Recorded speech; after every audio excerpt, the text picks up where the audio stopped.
Monsieur le Président, Madame la Présidente de la délégation, Madame la Ministre, mes chers collègues, en entendant mon collègue de la majorité gouvernementale, Monsieur Buy, je me disais que ça doit être confortable de vivre dans le monde de oui-oui territorial. Pourtant, Madame la Ministre, il est tout à fait légitime de se poser la question de savoir si l'État a encore les moyens de ses ambitions dans nos territoires. Et on peut se poser cette question est relativement étonnant pour un pays qui, depuis la loi du 28 pluviôse en 8, a donné une place particulière à justement la place de l'État territorial. Et pourtant, celui-ci, cet État territorial, suscite des doutes, des critiques. La mission d'information que nous avons pu conduire avec Madame Agnès Canayer pointe effectivement de nombreux enjeux et je me contenterai ici d'évoquer la question des moyens et de l'organisation. Rares sont les champs de l'action publique qui ont connu autant de réformes que celui dont nous parlons. Mais cette spécificité est trompeuse. Loin d'être un signe de vitalité et de bonne santé, elle traduit surtout un malaise profond, des objectifs qui n'ont pas été atteints, d'où des remises en chantier répétées à un rythme qui s'accélère. À chaque fois, la réforme de l'État territorial est pourtant sous-tendue par une ambition louable, clairement affichée. On veut améliorer le fonctionnement des services, on veut mieux répondre à la demande d'État dans les territoires. La réalité constatée est très différente, puisque c'est celle d'une baisse continue des moyens de l'État. Les élus ne s'y trompent pas d'ailleurs. 2 sur 3 estiment que le service public s'est dégradé sur leur territoire et près de 60% considèrent que les moyens des services déconcentrés sont insuffisants. Je vous rappelle également, et c'est révélateur, que 70% des membres du corps préfectoral que nous avons interrogés estiment eux aussi que les moyens humains qui sont à leur disposition sont insuffisants. Il est d'ailleurs très difficile de reconstituer les chiffres des effectifs de l'État dans nos territoires.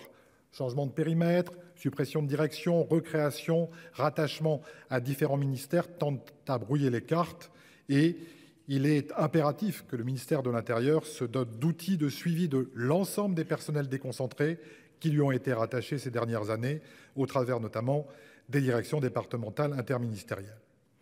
Malgré tout, on l'a déjà dit, les chiffres sont parlants. Baisse de 15 000 fonctionnaires dans les DDI entre 2011 et 2022,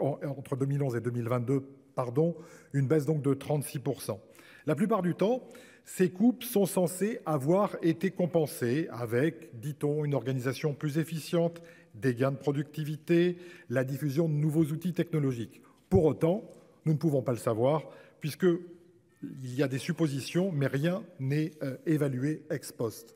Au contraire, dans les auditions que nous avons menées, les exemples de dégradation des services abondent.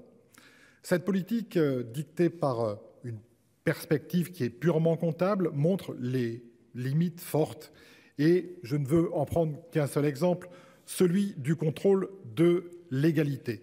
On doit s'interroger sur la façon dont ce service est rendu aujourd'hui. Les préfectures, vous le savez, ne contrôlent plus depuis bien longtemps l'ensemble des actes des collectivités locales et en fait utilisent les actes à enjeu, donc en gros la commande publique, ses actes budgétaires et la gestion des ressources humaines. Or, même dans ce cadre, eh bien, l'État n'atteint pas ses objectifs qui frôlent peut-être 9 sur 90%, mais en tout cas pas l'intégralité de ce qui devrait être fait. Dans notre pays, tout se passe comme si l'État territorial était resté figé dans une réalité qui ne correspond absolument plus à celle des collectivités locales. L'effet d'inertie est considérable. Dans certains départements, dans certaines régions, les effectifs des services de l'État ne correspondent plus à la réalité du terrain, mais à un héritage du passé. Un récent rapport de la Cour des comptes a, vous le savez, conforté ce constat que nous avions déjà dressé dans notre rapport. Il faut sortir de ce carcan pour adapter l'État territorial aux besoins contemporains. Vous avez parlé, Madame la Ministre, des sous-préfectures qui ont été touchées de plein fouet par la RGPP. C'est très bien d'en réouvrir 6, mais c'est sans commune mesure avec les besoins qui seraient nécessaires sur l'ensemble des territoires et dans chacune des sous-préfectures. Je vous rappelle que la carte des sous-préfectures n'a pas été revue en profondeur, en tout cas depuis la réforme Poincaré de 1926, alors que depuis, les périmètres, y compris ceux des collectivités territoriales, ont été modifiés et qu'il conviendrait sans doute d'en tenir compte tout en garantissant l'autonomie et les moyens de ces sous-préfectures. Je vous remercie. Merci, cher collègue. Madame la ministre. Monsieur le président, mesdames et messieurs les sénateurs, madame la présidente, monsieur le sénateur Kerrouche, je vais épargner aux sénateurs présents la poursuite de ce que j'ai appelé dans certains échanges, parce que j'ai beaucoup apprécié ce débat, mais ce que je pourrais appeler un dialogue de sourds. C'est-à-dire que moyens insuffisants, difficile de compter, qui sont les agents de l'État, nous accuser de brouiller les cartes, aucune évaluation hors poste, cette politique elle est comptable, etc. etc. Donc je ne vais pas vous redire tout ce que j'ai dit qui vous laisse penser que mon intime conviction est totalement orthogonale avec ce que vous avez dit. Ce que je veux simplement dire, c'est que moi j'essaye de travailler avec des peut-être des gens que vous intitulez ou que vous appelez des oui-oui territoriales, mais moi j'ai beaucoup de mal à travailler avec des ouin-ouin territoriales, parce que le verre en France, il est tout le temps à moitié plein ou à moitié vide. Tout le temps. S'il était toujours à moitié plein, s'il était toujours plein, eh bien on aurait des citoyens heureux, on n'aurait pas la France très clivée que nous avons aujourd'hui, on n'aurait pas des citoyens révoltés, on n'aurait pas des parlementaires révoltés. Et donc oui, rien n'est parfait, cher monsieur. Oui, tout peut être amélioré. Mon bureau vous est ouvert. Mais moi, je préfère travailler avec des gens qui sont constructifs pour essayer de faire évoluer les choses qu'avec des gens qui pointent tout ce qui va mal. Même si, dans ce qui va mal, il y a un certain nombre de choses qui sont tout à fait réalité et qui doivent être améliorées. Je vous remercie. Monsieur Kerrouche. C'est sûr que c'est plus simple de travailler qu'avec des gens qui sont d'accord avec vous. C'est d'ailleurs ce que vous faites. C'est d'ailleurs ce que vous faites depuis très longtemps. C'est peut-être aussi un problème. Alors, Madame la ministre, j'entends tout ce que vous dites, mais je vais vous rappeler quelque chose de simple.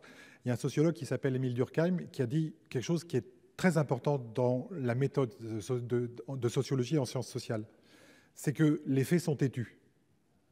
Et que les faits, nous les avons pointés dans le rapport que nous avons rendu avec Madame Canayer. Vous pouvez les refuser, sélectionner les critères qui, a priori, vous satisfont. Je ne pense pas que ça soit une bonne chose. Et après, la question n'est pas de savoir si nous sommes d'accord, pas d'accord. La question, elle est toute simple, Madame la ministre. C'est quel niveau d'exigence nous avons vis-à-vis de l'État territorial, et est-ce que nous avons envie que celui-ci soit à la hauteur du rôle qu'il devrait remplir dans les territoires.